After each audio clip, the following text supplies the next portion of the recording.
Hello, welcome to Work Hard, Dream Harder. I'm Sarah.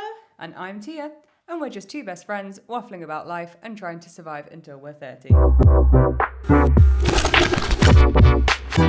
Well, hello. Welcome back to season 2 of Work Hard, Dream Harder. You know what it is. Well, they do, you've just told them. What? You just told them it's Work Hard, Dream Hard. Of course they know what it is. And we're coming back with banger after banger after banger, right? I hope so. That's the plan. We're wafflers by this point. We need that on a t-shirt. Oh, God. I am dripping my tea everywhere. We'll be spilling teas. That's hence the no boba today, guys.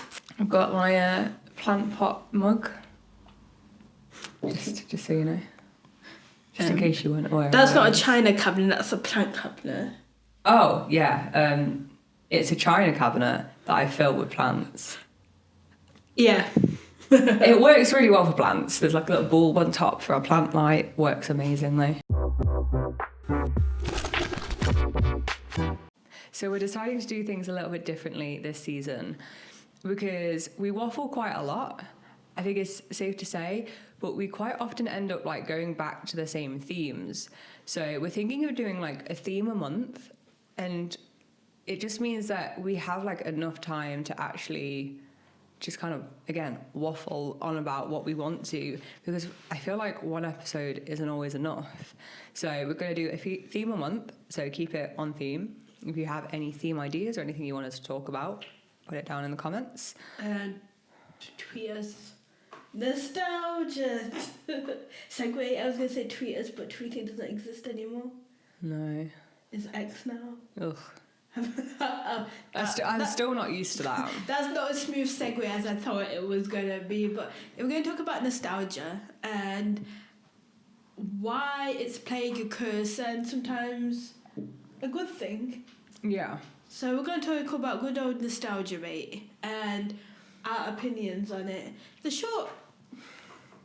My short Google definition, what I remember it to be, nostalgia bait is where a company or a person uses nostalgia to make you buy something or just evoke that emotion.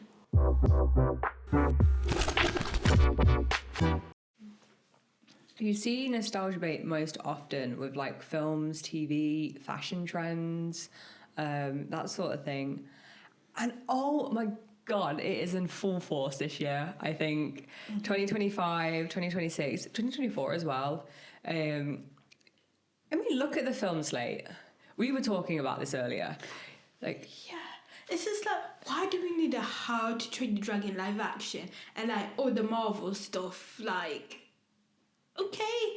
It's like, and we were talking about Shrek.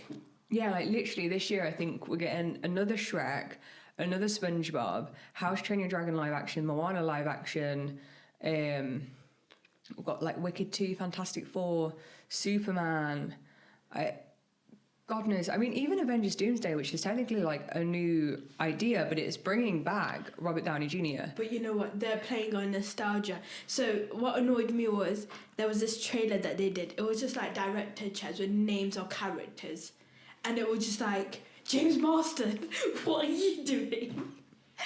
If you don't know the lore about James Marsden, we bring him up in majority of episodes, but it was just like, okay, then you're like, oh, that's Cyclops from the original X-Men, and then the whole multiverse stuff is basically nostalgia bait. You're using those characters, like when Andrew Garfield and Tobey Maguire was at No Way Home.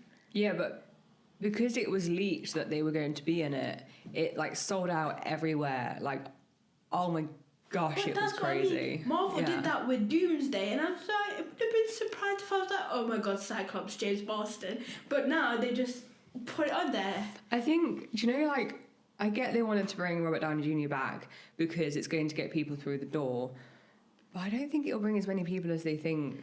I think it should have been a nice surprise, because the issue is, like you said, with Marvel, because they tell you all the big name actors and everything, It's not a surprise. But you go into the film and you're like, oh yeah, I knew this was going to happen. But they didn't do that with Endgame. You're like, oh my, when they come through the portal and then but that was like, oh my god, I wish I had that for Doomsday. I was gutted that it was leaked about Spider-Man, because if I'd gone into the cinema not knowing that they were going to be in there, so I watched it on the first day of release because I worked in a cinema and I knew it was going to get spoiled.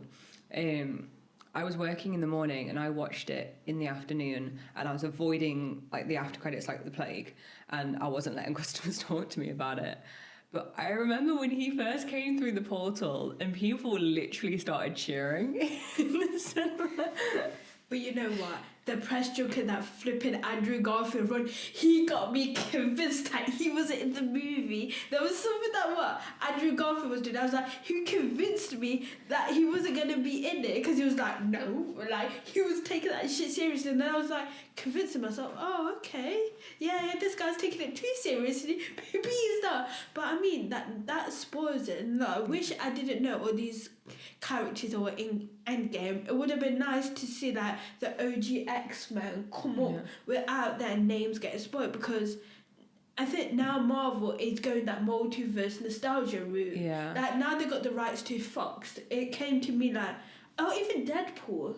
Yeah. And I was just like, oh, but the thing what I liked, I was never expecting Channing Tatum to be Gambit. I purposely avoided all of like the trailers, and if I saw like a TikTok or an article about Deadpool, I ignored it, because I wanted to just watch it because I like Deadpool. So seeing all these extra characters and everything like that, I was like, oh, wasn't expecting you. Oh, wasn't expecting you. And when Chris Evans came as the Torch. Oh my god, I was fully expecting him to be Cap, and like when I heard Flame On, I was like, ah.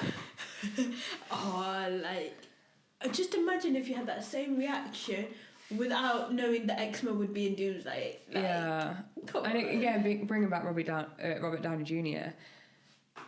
Well, we now know he's the big villain in it. That would, if you would have kept that quiet, that would have been like a major big release spoiler where everyone would have been like, oh my god. You know what? It would have been funny if you did a press junket in like the Doom mask, but you could hear it.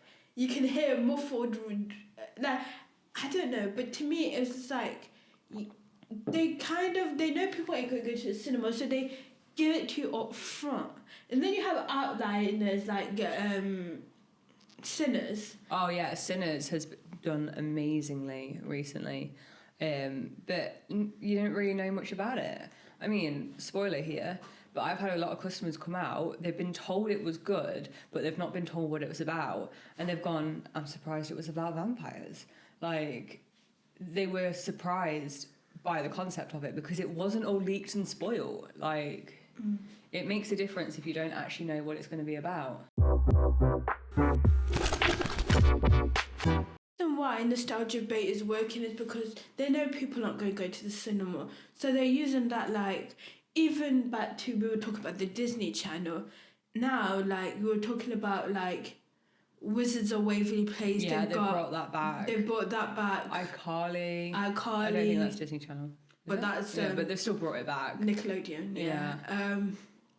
Like, and it's like, there's even a new series of Phineas and Ferb coming out, which I mean, cannot wait. But it's just, but the thing is, I can see why studios are doing this. So as I mentioned a million times every single episode, I work in a cinema, and when we have an original film, 90% of the time it kind of flops. And obviously I can only speak for my cinema, we're just in a small town, but like original films don't tend to do that well.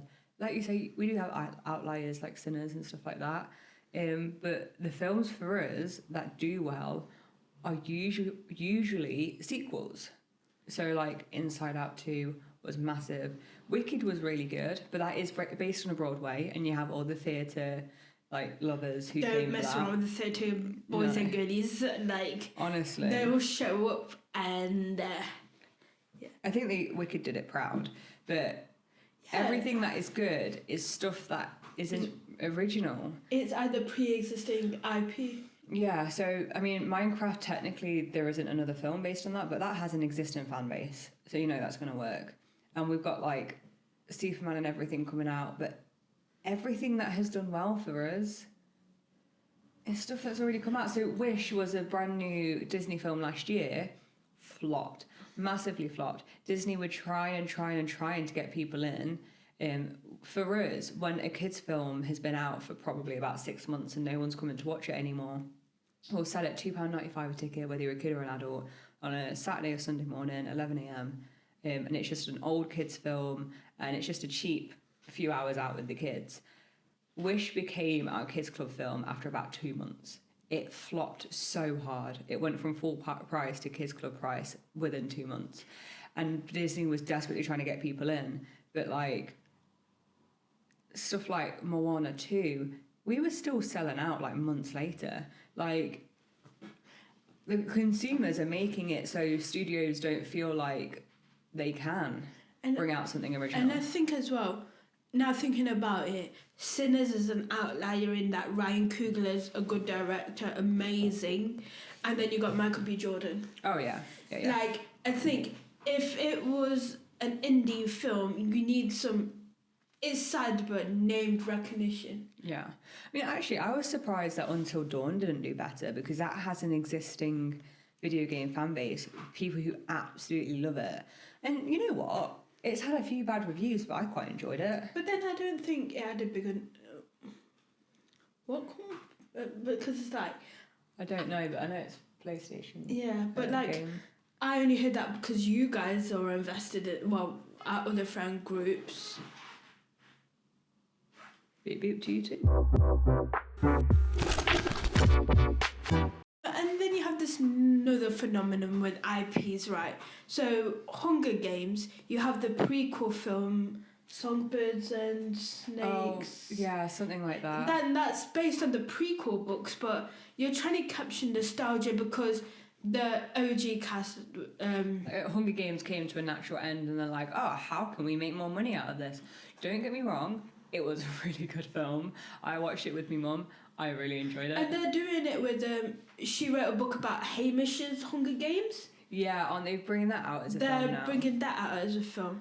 And then you've got, like, Scream. We're on, like... I mean, all the actors quit, and they're still going with it. They're bringing out a Scream 7 at some point. And then... You were saying about the marketing, that who's the character you on about?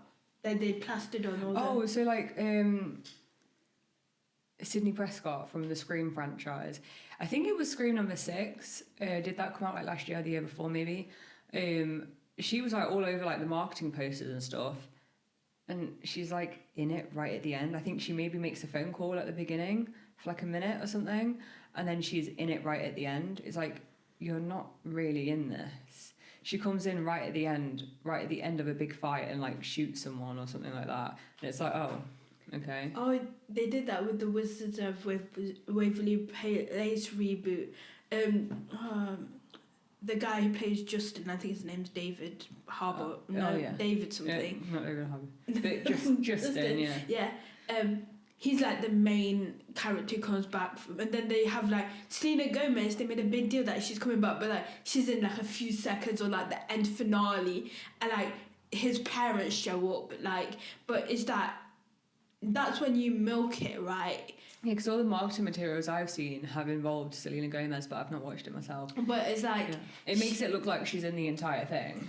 But like it's like, oh, they mention her, but she does make a brief appearance, and it's like, what annoys me is when it's like, as well, like Gossip Girl, you have their reboot trying to show it to a modern audience. I'm like, okay, get that, yeah, but like, but this goes with the Wizards of Waverly Place reboot.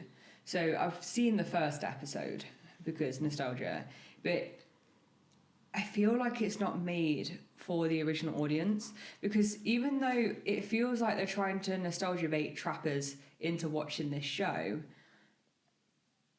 it's still made for young kids, but the young kids now won't really care about it. So it's like, who are you made for? Oh, don't get me started. I used to watch the Winx Club it was like a girly fairy, and when they did a live action, they made it so dark and depressing, and I was just like, you know, to fit a bit of the edgy, and I'm like, but that's not what the core theme is. It's like, because it was Netflix in it, they did it like what they did with Riverdale, like, because Archie's like, I remember watching the Archie cartoons, and it was just like, oh, let's just make it all depressing. Yeah, and I feel like that's when you get a mix of nostalgia. It's like, yeah, it's the characters who you think you know, but they've added this kind of thing that's not original to the character. Yeah. And it's just like... Although they did that with The Last of Us. I haven't seen the second season yet. Yeah. But the first season, I think episode 3 talks about that couple, and it has a whole episode about that couple, and that wasn't in the game. But, it was a good change. I really enjoyed that episode. I was bawling my eyes out. Such a good episode. But it wasn't in the game. But that most of the time when they make a change like that, it's not for the better. But this was a rare occasion where I think they pulled it off. And I think as well, it's just like they just realised that IP sells. It goes back to like, what's the point of creating a new programme where it's unknown how much money it will make. Yeah. When, you know, just give us another Fast Gossip... and Furious number 25. Or like a Gossip Girl, because that was popular. And it's just like...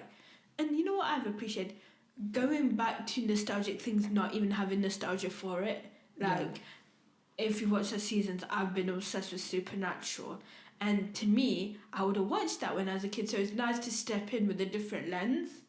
And now I'm like, oh damn, if I watched it then, the twists and plots would be good, because you'd have to watch it each week. And now I'm binge watching it, I'm like, oh, that would be a sick, being part of the fandom. I think we don't have fandom culture anymore like we used to. It's because binge watching is like a massive thing. But that's why I appreciate, you know, like Disney Plus. I love what they did with WandaVision, because if they had allowed us to binge watch that show, it wouldn't have meant anywhere near as much as it did. Because we like did the watch party, which Rip, bring back please. And we did the watch party, and we'd watch it every single week, and we'd spend like the whole week, like every so often I'd be like, oh, maybe this is happening, or maybe that's happening. Like, I wouldn't obsess over it, but it's something that you dwell on during the week and watch the next episode for, and it built it up. And now you don't have that, because you just binge watch everything, and it doesn't have the same stakes to it.